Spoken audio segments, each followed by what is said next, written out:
Hello everyone. आज अपन लोग बहुत ही इम्पोर्टेंट टॉपिक पढ़ने जा रहे हैं, that is Ohm's law. But before studying the Ohm's law we have to first study the direction of electric current. Direction of electric current बहुत ही easy सा टॉपिक है। बेसिकली टॉपिक नहीं, एक्चुअली एक कंसेप्ट है। और पढ़ते हैं अपन direction of electric current. Suppose एक कंडक्टर है आप लोगों के पास, दिस इज योर कंडक्टर, है ना। अब ये कंडक्टर कुछ भी हो सकता है, इट कैन बी आयरन, वो किसी भी मटेरियल का बना हो सकता है वो कंडक्टर, है ना। तो वो कंडक्टर या वो सब्सटेंस जो है ऑब्वियसली एटम से मिलके बना होगा, और एटम्स के पास फर्दर होंगे इलेक्ट्रॉन्स, प्रोटॉन्स एंड न्यूट्रॉन्स।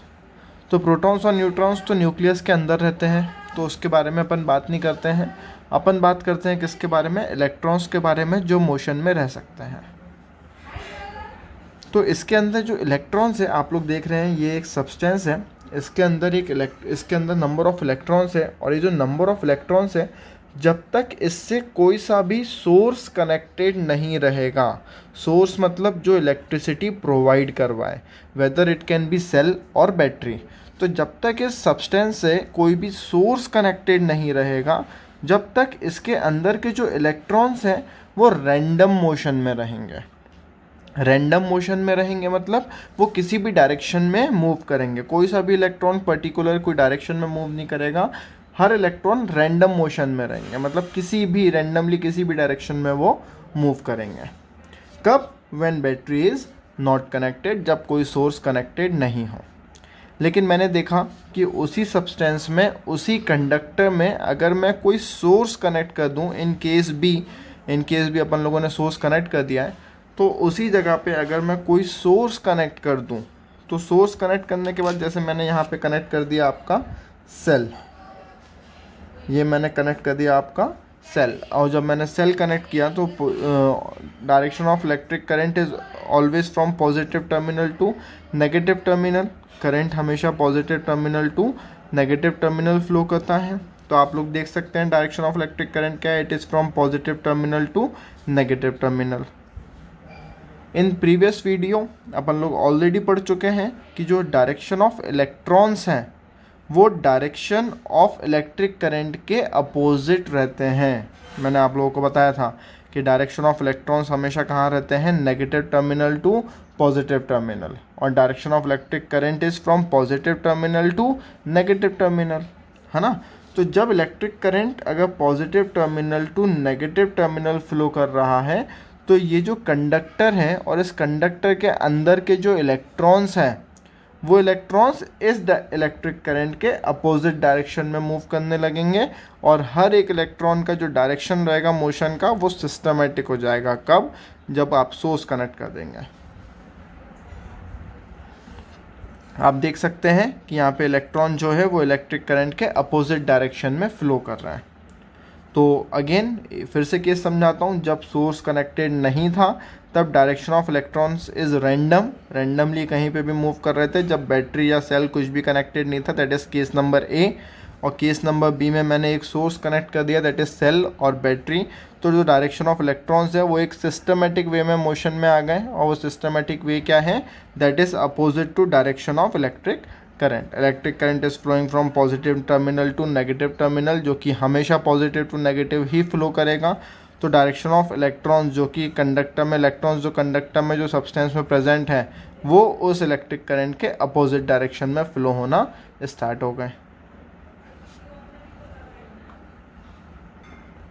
चलो, now we are going to study very important topic for class 10th and the most important topic for electricity, that is Ohm's law, है ना।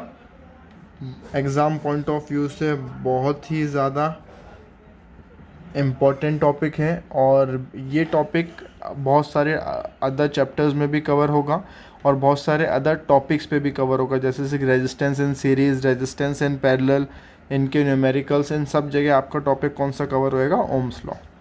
तो बहुत ही ज़्यादा इंपॉर्टेंट टॉपिक है, ठीक है।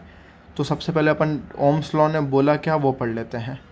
अच्छा, ओम्स लॉ ने क्या बोला था the potential difference across the ends of metallic wire in an electric circuit is directly proportional to the current flowing through it provided its temperature remains constant. इसको मैं एक्सप्लेन करता हूँ. चलो ओम्स लॉ समझने से पहले अपन ये समझ लेते हैं कि ओम्स लॉ, ये ओम्स लॉ ही इसका नाम क्यों आया. ओम्स लॉ क्योंकि इसको डिस्कवर किया था अपन के जॉर्ज ओम ने इन 1827. ये जर्मन फिजिसिस्ट था और इसी ने ओम्स लॉ को डिस्कवर किया था.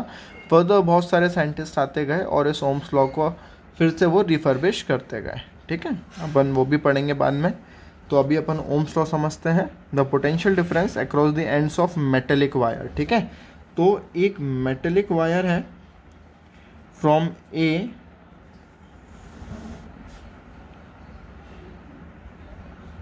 To point B, point A से पॉइंट बी तक एक मेटेलिक वायर है ना. और उस मेटेलिक वायर में चार्जेस फ्लो कर रहे हैं from point A to point B. तो पॉइंट ए पे उसका कुछ पोटेंशियल होगा वी ए और पॉइंट बी पे उसका कुछ पोटेंशियल होगा दैट इज वी बी. तो पॉइंट ए से पॉइंट बी चार्जेस फ्लो कर रहे हैं और मैं आप लोगों से ये कह रहा हूँ कि पॉइंट ए पे उसका कोई पोटेंशियल होगा वी ए और पॉइंट बी पे उसका कोई पोटेंशियल होगा वी बी. ठीक है, एक एग्जांपल के तौर पे सपोज एक एग्जांपल है कि पॉइंट ए पे सपोज 10 वोल्ट चार्जेस हैं. पॉइंट ए पे जो चार्जेस का पोटेंशियल है वो है 10 वोल्ट्स, है ना. और पॉइंट बी पे जो पोटेंशियल है वो है 3 वोल्ट्स. सॉरी, पॉइंट बी पे जो पोटेंशियल है वो है 7 वोल्ट्स. ठीक है, समझना, पॉइंट ए पे जो उसका पोटेंशियल है वो है 10 वोल्ट्स और पॉइंट बी पे जो पोटेंशियल है उस चार्जेस का वो है 7 वोल्ट्स. वोल्ट्स कह रहा हूँ क्योंकि पोटेंशियल डिफरेंस या इलेक्ट्रिक पोटेंशियल की जो एसआई यूनिट होती है दैट इज़ वोल्ट्स. ठीक है, तो क्या बोला ओम्स लॉ ने, the potential difference across the ends of metallic wire. Point A पे पोटेंशियल था 10 वोल्ट्स, पॉइंट बी पे पोटेंशियल था 7 वोल्ट्स. तो इनके बीच का जो पोटेंशियल डिफरेंस है कितना है, पोटेंशियल डिफरेंस 3 वोल्ट्स का. ठीक है, इन एन इलेक्ट्रिक सर्किट, एक पर्टिकुलर सर्किट में, is directly proportional to the current flowing through it. ठीक, तो जो इनके बीच में इलेक्ट्रिक पोटेंशियल रहेगा या पोटेंशियल डिफरेंस रहेगा V, that is directly proportional to electric current flowing through it, है ना. ऑब्वियस सी बात है भाई. एक बात बताओ कि यहाँ पे 10 वोल्ट्स था पोटेंशियल और पॉइंट बी पे उसका पोटेंशियल हो गया 7 वोल्ट्स. मतलब जो पॉइंट ए से पॉइंट बी तक कितने चार्जेस कंज्यूम हो गए, वो हो गए 3 वोल्ट्स. और अगर 3 वोल्ट्स चार्जेस कंज्यूम हुए मतलब उतनी ही तो इलेक्ट्रिसिटी कंज्यूम हुई, उतना ही तो इलेक्ट्रिक करंट कंज्यूम हुआ, है ना. तो क्या बोला ओम्स लॉ ने कि जितना ज़्यादा पोटेंशियल डिफरेंस रहेगा उतनी ही इलेक्ट्रिसिटी कंज्यूम होगी. यहाँ पे 10 वोल्ट्स थे चार्जेस, पॉइंट बी पे 7 वोल्ट्स हो गए चार्जेस, तो अपन ने इलेक्ट्रिसिटी अब कंज्यूम कितनी करी, 3 वोल्ट्स, है ना. तो अब भाई जितना पोटेंशियल डिफरेंस उतनी ही इलेक्ट्रिसिटी कंज्यूम होगी. अगर पोटेंशियल डिफरेंस बहुत ज़्यादा है मतलब इलेक्ट्रिसिटी आपने ज़्यादा कंज्यूम करी है, और पोटेंशियल डिफरेंस अगर कम है तो इलेक्ट्रिसिटी आपने कम कंज्यूम करी है. फॉर एग्जाम्पल यहाँ पे पॉइंट ए पे अगेन आपके पास जो पोटेंशियल था वो था 10 वोल्ट्स और पॉइंट बी तक जाते जाते जो पोटेंशियल हो गया वो हो गया 2 वोल्ट्स. तो 10 - 2 इज़ 8. तो आपने पॉइंट ए से पॉइंट बी तक जाने में जो इलेक्ट्रिसिटी कंज्यूम करी वो करी है 8 वोल्ट्स. मतलब आपने बहुत ज़्यादा इलेक्ट्रिसिटी कंज्यूम करी है ना, केस नंबर 2 में. और केस नंबर 1 में क्या हुआ था, ऑब्जेक्ट ए पे 10 वोल्ट्स था, ऑब्जेक्ट बी पे 7 वोल्ट्स करंट था, 7 वोल्ट्स वोल्टेज था. तो इन दोनों के बीच का जो डिफरेंस था वो था 3 वोल्ट्स. तो इलेक्ट्रिसिटी जो है वो 3 वोल्ट्स कंज्यूम हुई, है ना.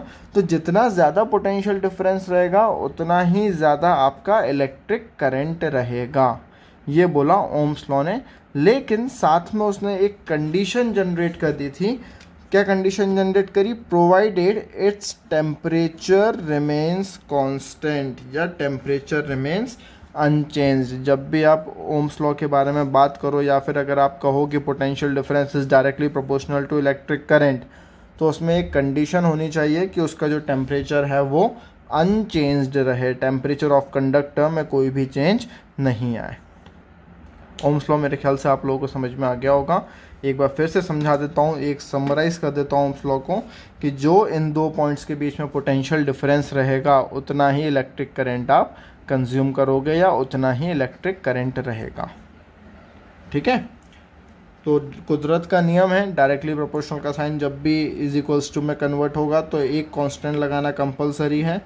तो इसको मैं लिख देता हूँ v इज इक्वल्स टू आई, और एक कांस्टेंट टर्म अपने पास निकल के आ गया, that is r, which is known as resistance. एक और नया टर्म अपने पास आ गया दोस्तों, दैट इज रेजिस्टेंस। होता क्या है रेजिस्टेंस, अपन आगे पढ़ेंगे। अभी के लिए अपन को सिर्फ इतना समझ में आया कि ये जो r है वो होता है आपका रेजिस्टेंस, और विच इज कांस्टेंट। जो I है वो होता है आपका करंट, जो अपन पढ़ चुके हैं पहले, और V जो है वो होता है आपका पोटेंशियल डिफरेंस, है ना। चलो, तो ओम्स लॉ के बेसिस पे दो कंडक्टर्स होते हैं। ज़रूरी नहीं है ना कि हर जगह ओम्स लॉ फॉलो हो पाए। तो ओम्स लॉ के बेसिस पे देयर आर टू कंडक्टर्स, और वो जो दो कंडक्टर्स हैं that is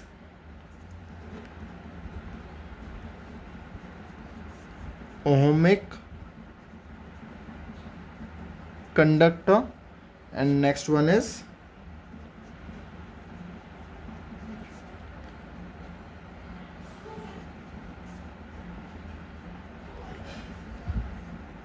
non ohmic conductor. तो ओहमिक कंडक्टर क्या होते हैं, जो ओम्स लॉ को ओबे करे, मतलब जो V is directly proportional to I, जो conductor V is directly proportional to I show करे, मतलब potential difference is directly proportional to current की प्रॉपर्टी को रिप्रेजेंट करे, की प्रॉपर्टी को शो करें, वो होते हैं आपके ओहमिक कंडक्टर। और जो potential difference is directly proportional to current को रिप्रेजेंट नहीं करें या ऐसी कोई भी प्रॉपर्टी शो नहीं करें कि जैसे जैसे पोटेंशियल डिफरेंस बढ़ रहा है वैसे वैसे करंट भी इंक्रीज हो रहा है, प्रोवाइडेड टेम्परेचर इज अनचेंज्ड। अगर ऐसी कोई भी प्रॉपर्टी शो नहीं करता कोई सा भी सब्सटेंस, तो वो हो जाता है आपका नॉन ओहमिक कंडक्टर। ठीक है, तो कंडक्टर जो ओम्स लॉ को फॉलो करते हैं दैट इज ओहमिक कंडक्टर, और कंडक्टर जो ओम्स लॉ को फॉलो नहीं करते हैं that is non ohmic conductor, है ना। तो V is directly proportional to I। अपन इसका ग्राफ भी देख लेते हैं ओम्स लॉ का। एक मैंने y एक्सिस ली, एक x एक्सिस हो गई, और this is your y axis. ये हो गया आपका ओरिजिन। x एक्सिस पे मैं प्लेस कर देता हूँ आपका करंट, और y एक्सिस पे प्लेस कर देता हूँ मैं आपका पोटेंशियल। आप लोग अदर रिफ्रेशर्स अगर स्टडी करेंगे तो उसमें हो सकता है V और I के एक्सिस चेंज कर दियो, लेकिन वो मैटर कभी नहीं करेगा क्योंकि वो डायरेक्टली प्रोपोर्शनल है। अगर I बढ़ेगा तो V भी बढ़ना चाहिए, और V बढ़ रहा है तो I भी बढ़ना चाहिए, है ना। तो वो मैटर नहीं करेगा। यहाँ पे ओम्स लॉ ने क्या बोला कि जैसे जैसे आपका पोटेंशियल बढ़ेगा वैसे वैसे आपका करंट भी इंक्रीज होना चाहिए। तो जो ग्राफ रहेगा वो एक स्ट्रेट लाइन रहेगी, क्योंकि जैसे जैसे पोटेंशियल बढ़ते जा रहा है वैसे वैसे इलेक्ट्रिक करंट भी बढ़ते जा रहा है ना।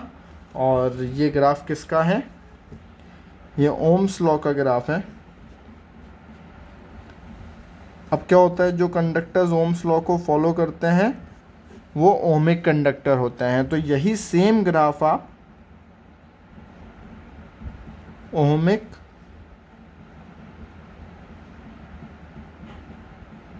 कंडक्टर के लिए भी रिप्रेजेंट कर सकते हैं। और नॉन ओमिक कंडक्टर्स तो ओम्स लॉ को ओबे ही नहीं करते हैं, तो उनका ग्राफ कुछ भी नहीं रहता, उनका रैंडम ग्राफ कैसे भी बन सकता है। जनरली अपन उसको कर्व्ड लाइन से रिप्रेजेंट करते हैं। ठीक है, तो ओमिक कंडक्टर में क्या होगा कि जैसे जैसे इलेक्ट्रिक पोटेंशियल बढ़ेगा वैसे वैसे अपना इलेक्ट्रिक करंट भी बढ़ेगा, और ओम्स लॉ का अपन ने ग्राफ देख लिया कि एक स्ट्रेट लाइन रहेगी जो ओम्स लॉ के ग्राफ को रिप्रेजेंट करेगी, क्योंकि V और I एक साथ बढ़ते जा रहा है। और ओमिक कंडक्टर जो रहेगा उसका ग्राफ भी सेम रहेगा, क्योंकि वो ओम्स लॉ को फॉलो करता है। क्योंकि बहुत इंपॉर्टेंट टॉपिक है, एक लास्ट बार मैं एक बार इसको फिर से समझा देता हूँ कि the potential difference across the ends of metallic wire, मतलब पॉइंट A और पॉइंट B के बीच में जो पोटेंशियल डिफरेंस है, जो मैंने आपको 10 वोल्ट्स और 7 वोल्ट्स का एग्जांपल लिया था कि पॉइंट A पे 10 वोल्ट्स हैं, पॉइंट B पे 7 वोल्ट्स हैं, तो आपने कितना पोटेंशियल डिफरेंस कितना है, 3 वोल्ट्स का है, तो आपकी इलेक्ट्रिसिटी भी उतनी ही कंज्यूम होगी। तो potential difference is directly proportional to electric current, और डायरेक्टली प्रोपोर्शनल का साइन जब भी हटेगा तो एक कांस्टेंट लगाना कंपलसरी है, दैट इज़ R रेजिस्टेंस। तो ये हो गया V is equals to I into R, और R क्या है, एक कांस्टेंट टर्म है, दैट इज़ रेजिस्टेंस। अब ये रेजिस्टेंस होता क्या है वो अपन फर्दर आगे पढ़ेंगे, ठीक है। बहुत ही इंपॉर्टेंट टॉपिक है, ध्यान से पढ़ना। जैसे कि आप लोगों को पता है कि अपन हर टॉपिक पढ़ने के एंड में उसके कुछ इजी न्यूमेरिकल्स करते हैं। फर्दर मैं आपको नोट्स में और न्यूमेरिकल प्रैक्टिस करने के लिए क्वेश्चंस देता हूं। तो अपन ओम्स लॉ के बेसिस पे एक बहुत इजी सा छोटा सा न्यूमेरिकल देख लेते हैं। बोर्ड्स में 1 मार्क्स में जनरली ये पूछा जाता है, 1 मार्क्स में, ठीक है, बहुत इजी है। चलो, a simple electric circuit has 24 volts battery. 24 volts battery, voltage जो होता है, वोल्ट्स जो होती है वो ऐसा यूनिट होता है पोटेंशियल डिफरेंस या पोटेंशियल इलेक्ट्रिक पोटेंशियल का, है ना। तो मैं सबसे पहले लिख लेता हूँ गिवन। तो गिवन क्या है, मेरे को पोटेंशियल दिया हुआ है कितना, 24 volts, and a resistor of 60 ohm. Ohm का सिंबल आपके सामने है, और रेजिस्टेंस जो होता है वो अपन उसकी एसआई यूनिट जो होती है वो होती है ओम्स। क्यों, क्योंकि ओम्स ने ही रेजिस्टेंस सबसे पहले डिस्कवर किया था, ठीक है। तो रजिस्टर ऑफ 60 ओम,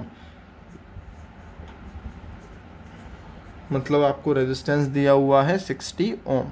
अपन को जो फाइंड करना है वो फाइंड करना है अपन को करंट, दैट इज I। बहुत इजीली फाइंड आउट कर सकते हैं। क्या फॉर्मूला है अपने पास, V is equals to I into R. So यहाँ से I हो गया अपना V अपॉन R।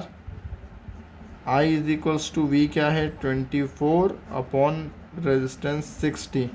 जब इसको फर्दर सॉल्व करोगे तो आपका आंसर आएगा 0.4 एम्पियर। तो आपका करंट क्या निकल आया, 0.4 एम्पियर। अपन लोग पढ़ चुके हैं कि ऐसा यूनिट ऑफ इलेक्ट्रिक करंट क्या होती है, एम्पियर। सो ये करंट क्या निकल आया आपका, 0.4 एम्पियर।